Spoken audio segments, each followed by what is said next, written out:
The Seahawks are officially seeing gray, much to the delight of most of the fan base. They brought in an offensive lineman in Grey Zabel with their first-round pick. We're going to be taking a deep dive into that selection coming up next here on our post-first-round edition of Locked On Seahawks.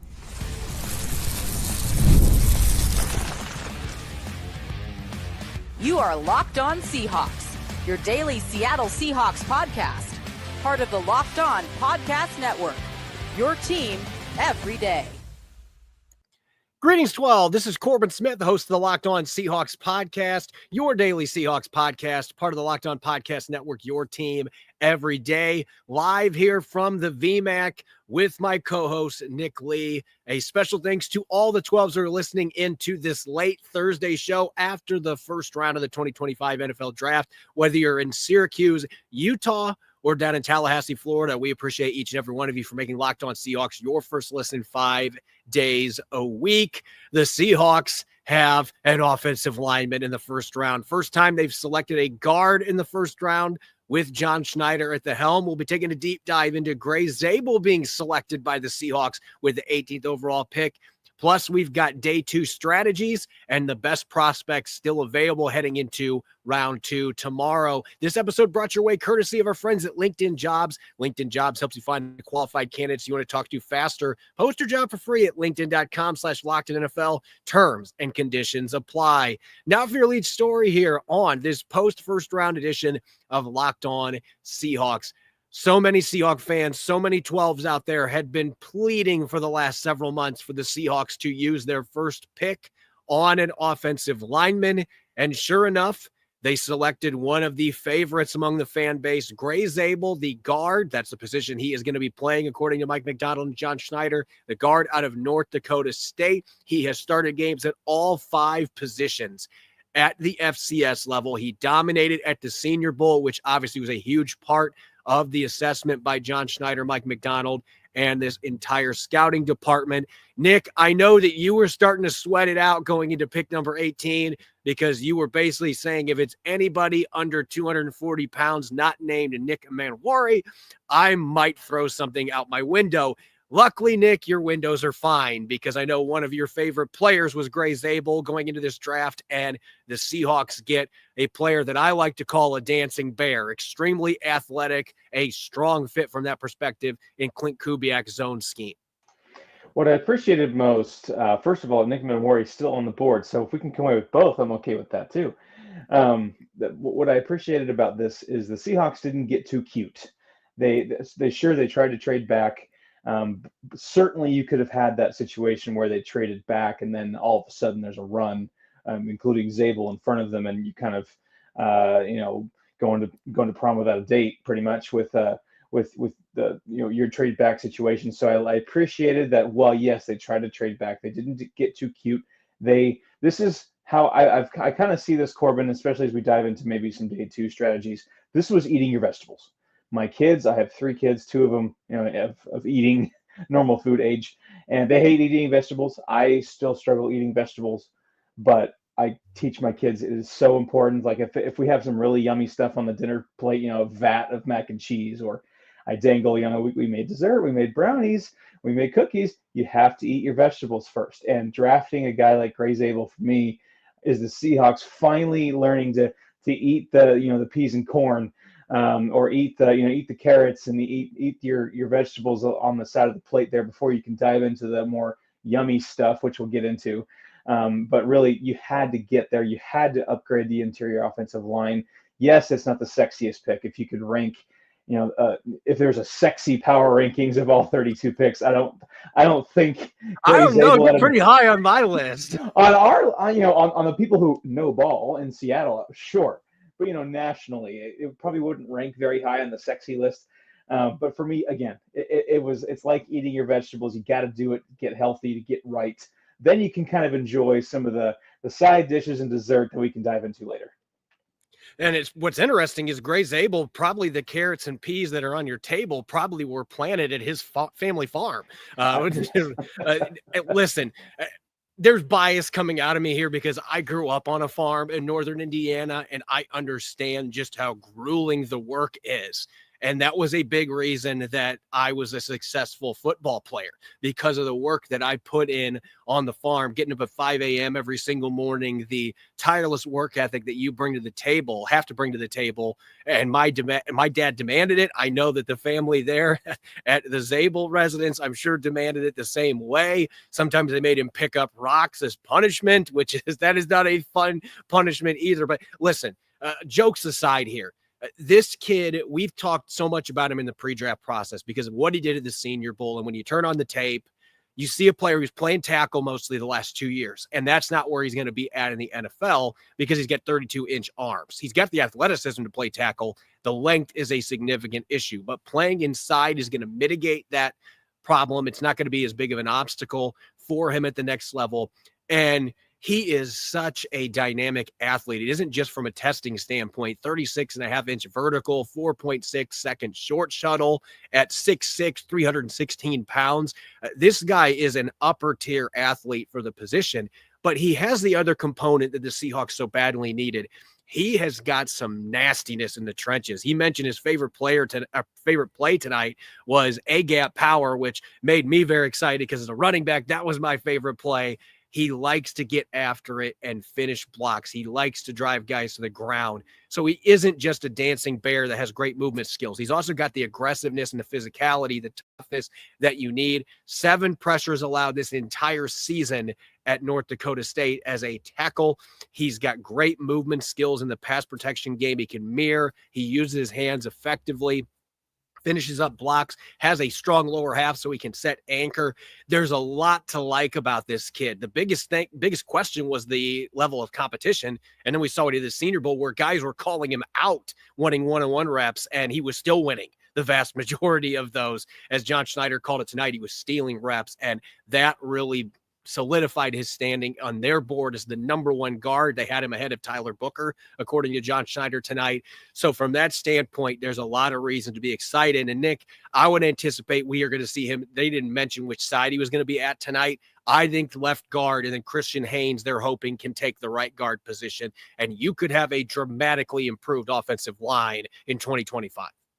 Oh man, yeah. If Haynes can get going, still on that rookie deal, and then you pair him with Zabel, but having 2 solid guards like that, along with 2 tackles, if they get healthy, all of a sudden, you can kind of squint and see a pretty darn good offensive line. And, again, the competition thing was certainly, people, that's a low-hanging fruit. But, Jari Evans, anybody out of Bloomsburg, 6-time Pro Bowler, 4-time All-Pro guard for Green Bay. And, he had a successful career there and for the Saints and Green Bay.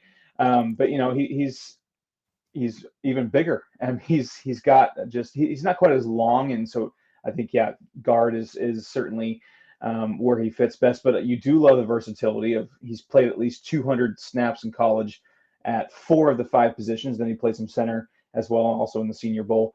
I saw some comps to Graham Barton from the draft expert just watching, and I could see that, and he's a Barton, also young, exciting center for the Bucks, and so it's just again, you get the thing done, that the biggest circle to check, the biggest box to check, the biggest I saw some meme. It was the Homer Simpson kind of snuggly in bed, and he's like John Schneider knowing that the fans can't come at him with pitchforks today because yes, it's not the sexiest pick, but at least he's like, look, I took a swing. Here's your offensive lineman that you've been begging for. And not just that, but it's the right fit, I think, because they could have gone a couple ways. But with Zabel, first of all, if you go back to January, February, near the Senior Bowl, I was having him in my 3rd round, and I even said, I wish people would shut up about Grey Zabel because he's going to be gone before I think the Seahawks can take him. And he went all the way up to the 1st round. Here we are, 18th overall pick. But I still think it was a great pick. Obviously, we have to wait to see how it plays out. But just on paper and just seeing him and what he is, and he's saying the right things. He's kind of just gone through this whole process perfectly. Really, it's 10 out of 10 so far. First guard selected by John Schneider in the first round. It's also the highest he has ever taken. An FCS player had never taken one in the top 100 picks, let alone the first round. But as he pointed out when I asked him about that tonight, he made it clear that 2022 North Dakota State offensive line, now all 5 of those players, 2 of them in Seattle, Jalen Sundell as well, all 5 of them are in the National Football League. So the gap is closing, at least with offensive linemen, and you can't beat good coaching, which obviously North Dakota State has that, and they kick out a lot of NFL prospects. And now the Seahawks have the latest one in Grey Zabel. He's got his family, he's got farming, and he's still got football in Seattle, the 3 pinnacles of his life. When we come back, look, Grey Zabel's a great pick, but Seattle still got 9 more selections, including 4 on day 2.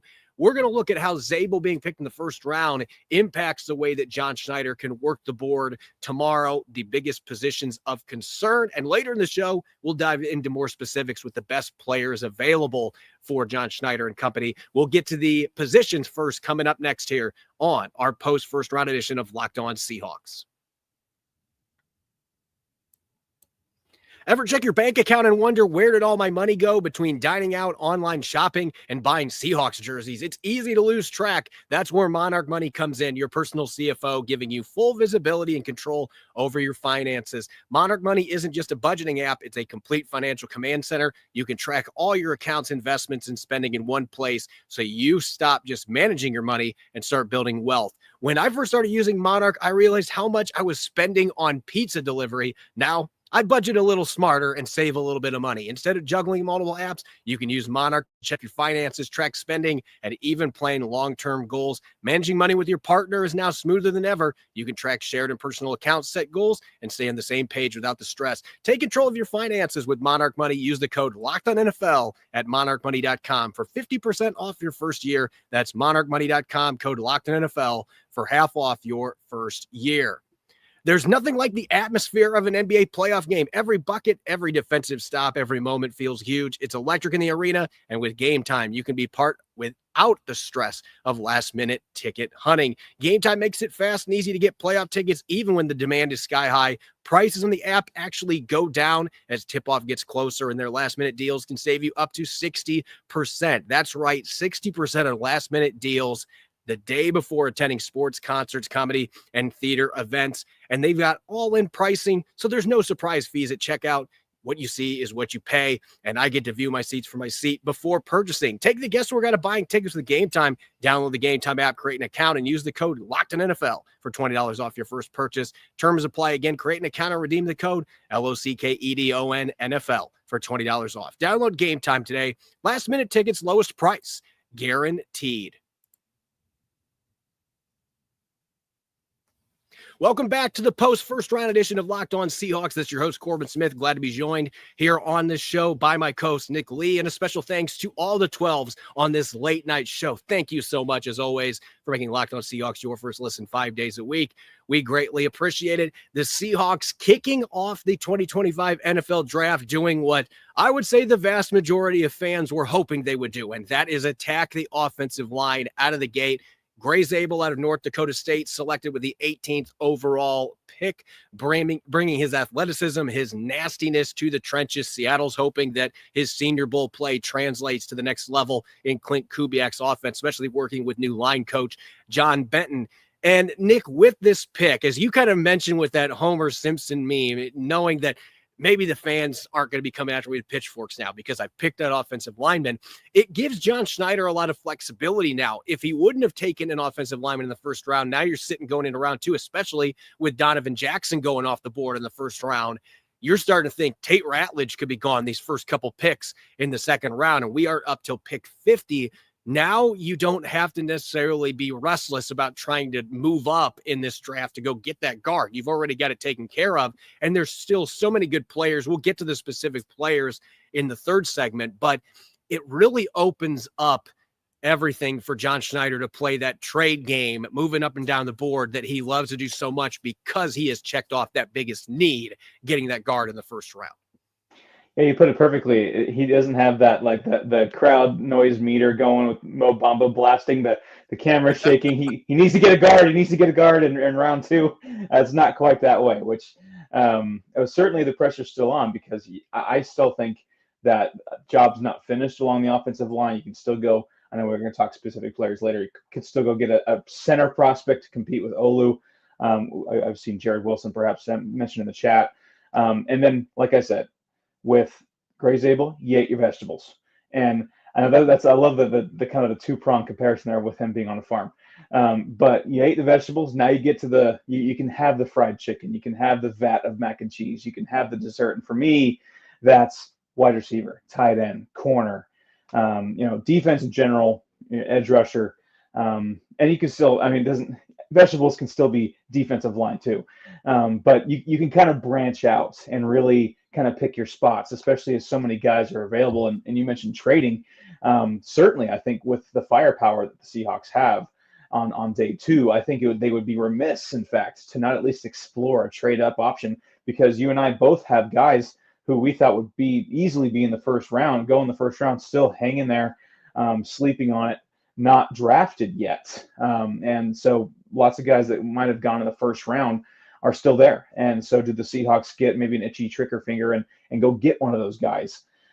So that is something that worth considering. Guys like Nick Manwari, Mike Green, I know we'll talk about that in a second, but there are guys that kind of got bumped down into the early second round, and maybe the Seahawks have a sweet spot where they can find a way to trade up and use. They don't, there's no rule that says they have to make all these picks. They can use these draft picks to go get higher and go get their guy. You saw the Eagles trade up one spot to go get the guy they wanted at 31 just to make sure they got him. And that the Eagles are a decent franchise to model after. And so if you got a guy that you like and you're pretty convinced he's the guy for your team, go get him, go trade up, go make that big move, because right now, like I said, you can have the rest of the entree because you've done your dirty work, and now you got the firepower to go get that done. Yeah, when I look at what is still available, and again, we'll get to all the specific players coming up in the next segment, but when I look at what is available right now, this defensive line class is so impressive. There are a number of starter caliber players that are still available at defensive tackle. There's a number of starter caliber players available at edge. There's a couple guys I thought for sure would be first round picks that are available at the edge rushing spot. And look, Seahawks fans can point to those positions and say, where's a guy going to play? Oh, they'll find a way to play him. There's no such thing as too many defensive linemen in today's NFL. And so I look at those two spots, just the depth and the talent that's still available. Corner, you got a couple first-round caliber corners that I think are still on the board. We'll, again, get to the specifics here in a bit. But safety, there's some really good safeties there. Mike McDonald likes to play 3 safety sets. You've got those options. And, of course, as you mentioned, the receiver position, there's a ton of talent. There was not the run on receivers late in the first round I thought might happen with the way things had gone the first 20 picks. But you've still got some really good receiving talent that is there for those 2 picks at 50 and 52. And you could argue with all the players that we're going to be rattling off next segment that John Schneider doesn't have to force the issue moving up. And at the same time, it's a little different than the first round. It's not near as rich to move up in round 2. And so if there's a guy you really want, go get that player. And I've got a couple I'll mention in the next segment that are on that short list for me that I'd say, hey, now's the time. Go up and get that player in the late 30s, early 40s, instead of having 2 picks in a 3-pick span. That maybe ends up being perfect. You can get 2 guys real quick that you really like, but your board might thin down quite a bit. This is a chance to be aggressive. So I think the defensive line is where I'd be starting first and looking to see if there's any guys that are worth moving up for. Or is there a guy that I think can be still there at pick 50 or pick 52 for me? And then I'd probably say receiver next, because I still think getting a big play threat and preferably a guy that's got some size, I still think that that's something the Seahawks absolutely need to add to this retooled receiver core as a guy that can really be that 1-2 punch with Jackson Smith and Jigba down the line, because I don't think Cooper Kupp's going to be that guy for more than a couple years. You need to go get that burner that you can have that can complement those 2 players. Yeah, and there's a couple tight ends as well that are kind of in that sweet spot. Yeah, and yeah, you can really build out. You've got your main need that got the pitchforks away. Now you can go into building depth, building around, the fairly decent offseason you've had, the busy offseason. And again, there's no rule that says they have to make these picks. They can use them. But also, I don't hate the 50-52 thing, because you can pretty much pick 2 players back to back. And given how many players have been kind of pushed down the board, we have been saying this all off season, and you've been hearing it from others as well.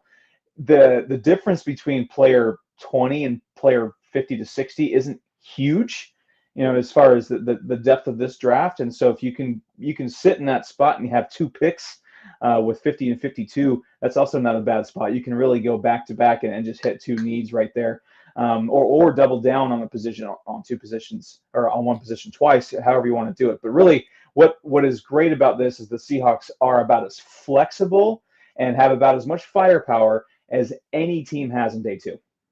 And I also could make a compelling argument, depending how those first few picks in round 2 go, that Seattle might want to look at trying to trade down from one of those spots that they've got, because you don't have a 6th round pick right now. Maybe you can do some maneuvering to make it you have a little more ammo and you don't have some of those big gaps that they have in this draft. And you're also talking about going from pick 92 to 137. Maybe they find a way to get another pick in the 4th round. And so these are the kind of games that John Schneider can play right now. And we know how much he enjoys that. So as he hinted at today, the trade market was very cold because there are so many guys that are similarly graded that teams are not rushing to trade up for the most part. But round 2 could be a sweet spot again, because you don't have to give up as much. There could be some more movement coming here on day 2 with a lot of really good football players that are left on the board. Here in a moment, we are going to get to those specific players. I know there's several we've talked about in this process.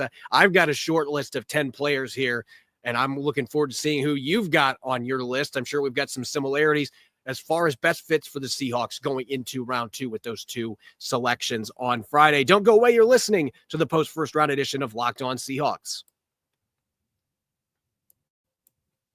As a small business owner, your work doesn't end when the clock hits 5. Your business is always on your mind, which means when it's time to hire, you need a partner that works just as hard as you do. That's where LinkedIn Jobs comes in. When you clock out, LinkedIn clocks in. LinkedIn makes it easy to post your job for free, share it with your network, and get qualified candidates all in one place. LinkedIn's new features can help you write job descriptions and then quickly get your job in front of the right people with deep candidate insights. And there's a pro tip: add the hashtag hiring frame to your profile picture, double your reach to qualified candidates. No wonder 72% of small businesses say LinkedIn helps them find high quality hires. Post your job for free at linkedin.com/LockedOnNFL. That's linkedin.com/LockedOnNFL to post your job for free. Terms and conditions apply.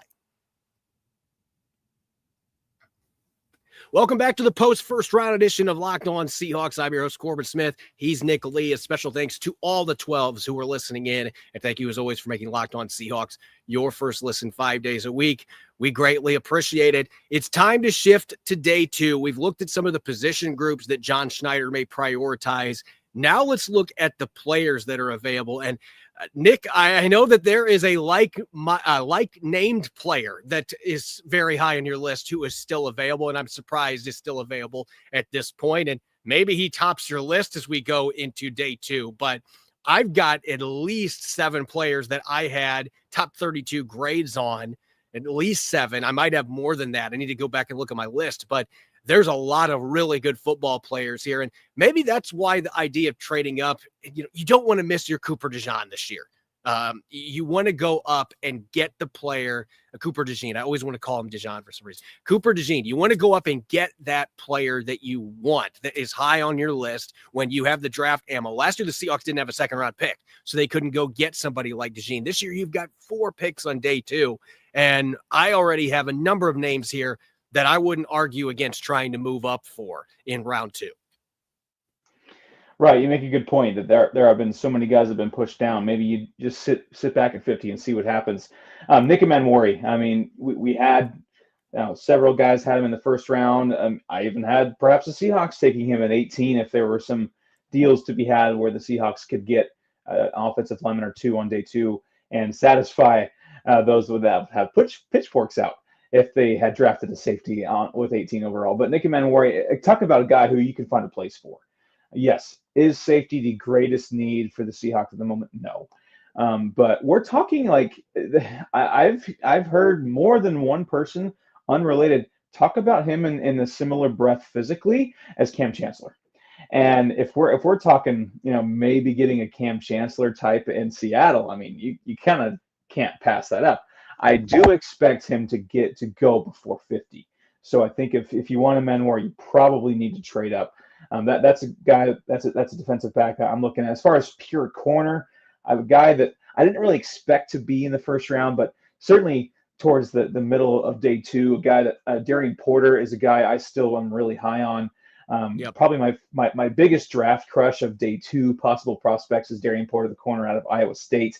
Siobhan Revell, the corner for ECU, is certainly on there. And then as far as getting into the trenches, TJ Sanders out of South Carolina is really good. You have those two tight ends, Mason Taylor, Harold Phenom. And then the two receivers I have my eye on, because I do agree, Corbin. I think this is probably the sweet spot to get another receiver. I don't think you need to go crazy and trade up to get a receiver or make a couple, or even use it on 50. But if you can sit back and see what happens, two receivers I like. Jaden Higgins, I think if you're looking for the next DK Metcalf, that's kind of a similar build and similar traits. He's not quite as freaky as DK came out. Jalen Royals out of Utah State too just seems to have a Kubiak-friendly route running kind of skill set. So those are the two receivers I'm looking at as well. Yeah, you just rattled off a bunch of names here. Will Johnson from Michigan is still available.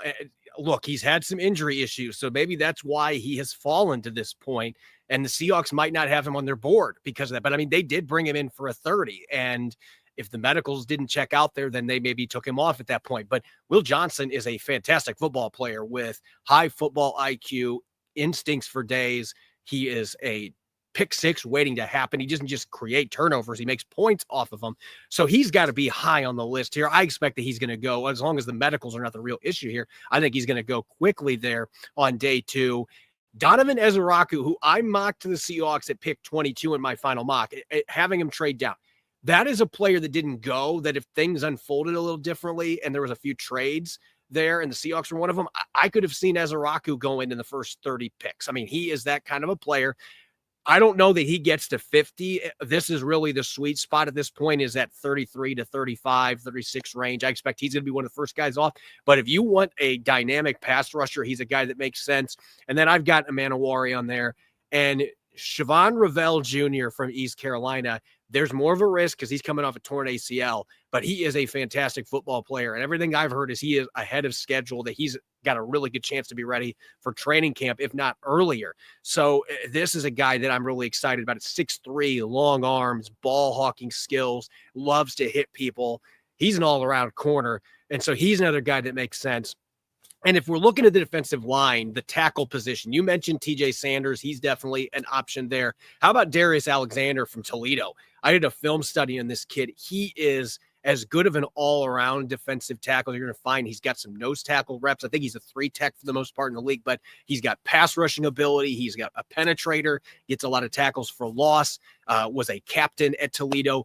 He is a guy that checks off so many boxes that could make sense for Seattle with 50 or 52. And you mentioned Higgins and Royals. Those are two players I like. Let's go with another Iowa State player, though. Jalen Noel is another player with speed to burn that can win downfield, that might make sense as early as 50 or 52. Jack Besh is a different style player, but he's got the change of direction and the downfield ability. He can sky for the football.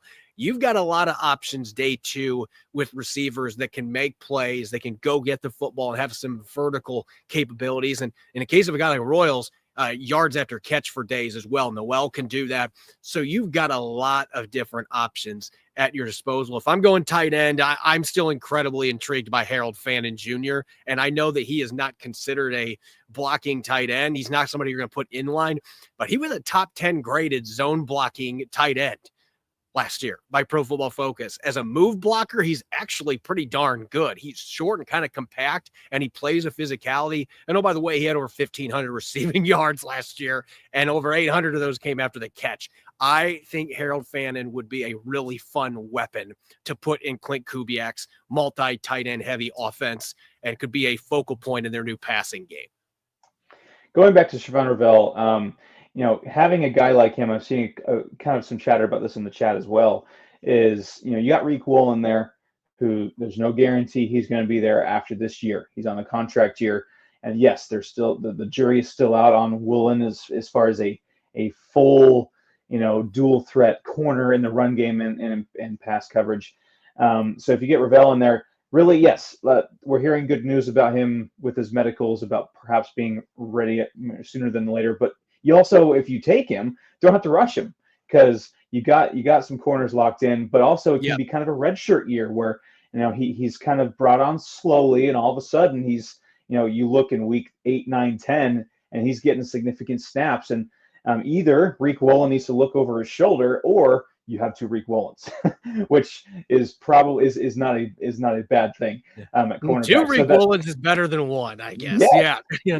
yeah, And especially look, I feel like if there's you feel one bad. name that we have not talked about yet that I know that you love, and I am a huge fan of him as well. Landon Jackson from Arkansas. And he is one of those players that I could see a number of different pathways. You could put some weight on him and make him a 3-tech. You could keep him as a 5-tech or a 2-point stance edge at 6'7", 270. And he's got the athleticism. I mean, 40-plus inch vertical at that size. This guy is incredibly explosive. Doesn't have the greatest change of direction, but look, he is going to dominate people with power, and he's got some counter moves to go with it. Like, he knows what his strengths are.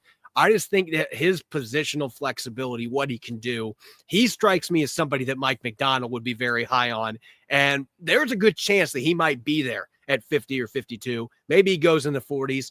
But again, we're listing off all these names. Seattle could sit at 50 and probably get a pretty good player to fall down to him. But if there is a guy that you look at pick 38, 39, 40 range, and you're like, look, I don't want to miss out on that guy. This player can be our Cooper DeJean. Then go get him. And if that's Nick Manawari, if it's any of these other players we've mentioned, you've got some guys with first-round caliber talent that could be starters on day one that are there for the taking for you. And so as much as any draft in recent memory, again, this is not a top-heavy draft, but the middle, you talked about the potato, or you talked about the carrots and the vegetables. This is where you get your meat and potatoes, man. Let's fill up our roster with starter caliber players, and you've got the draft capital to do it. There's just so many fun players. They're still there on the board. Right, and just to kind of be lazy, I'm a mock simulator nerd. I just ran a simulation down to 50. I let the mock simulator go down to 50. Here are some names that are still on the list according to the simulation. Luther Burden's still out there. Landon Jackson, Jalen Noel, Caleb Johnson, running back out of Iowa, could be fun. TJ Sanders, JTT, the edge out of Ohio State, Darius Alexander, Benjamin Morrison, the corner out of Notre Dame, Jalen Royals, of course, the receiver. Princely Umamielen is another guy I'm really intrigued by, edge out of Ole Miss.